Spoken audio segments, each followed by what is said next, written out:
আজকে বাইক নিয়ে আসছিস? কার বাইক? এটা আমার বাইক, নতুন নিলাম। চল তেঁতুল খাইতে যাই। আজকে তো কোনো ভাবেই যেতে পারবো না, বাসায় প্রোগ্রাম আছে কালকে। কিসের প্রোগ্রাম? কালকে আমার এঙ্গেজমেন্ট। ওই তো আমার ফিয়ন্সিও চলে আসছে। তুই কি বিবাহিত? বোকা নাকি তুই? হবু জামাইকে ফিয়ন্সি বলে। কালকে আমার এঙ্গেজমেন্ট, তো বাসায় তাদের ফিরতে হবে। ঠিক আছে। কি টিঙ্কু কি বলে? ওর নাম রিফাত।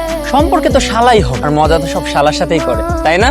আই শোন, আমার এঙ্গেজমেন্টে কিন্তু তোকে থাকতে হবে। আচ্ছা ঠিক আছে।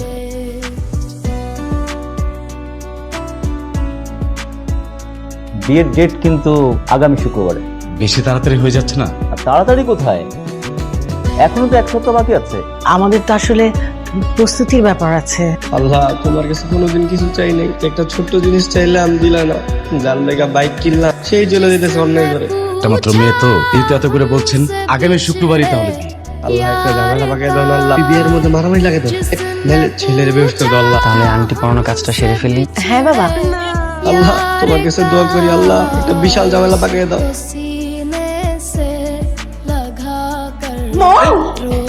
মৌ, ডাক্তারের কাছে চলো। মেয়ের যে ব্রেন ক্যান্সার সেটা আপনারা জানতেন না?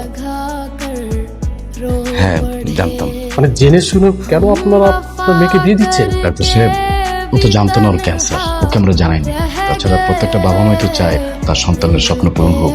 আমার মেয়েটার খুব শখ ছিল ও বউ সাজবে, ও বিয়ে করবে, তাই ভাবছিলাম তো বাবা হিসেবে আমার দায়িত্ব মেয়েটার শেষ ইচ্ছাটা পূরণ হোক।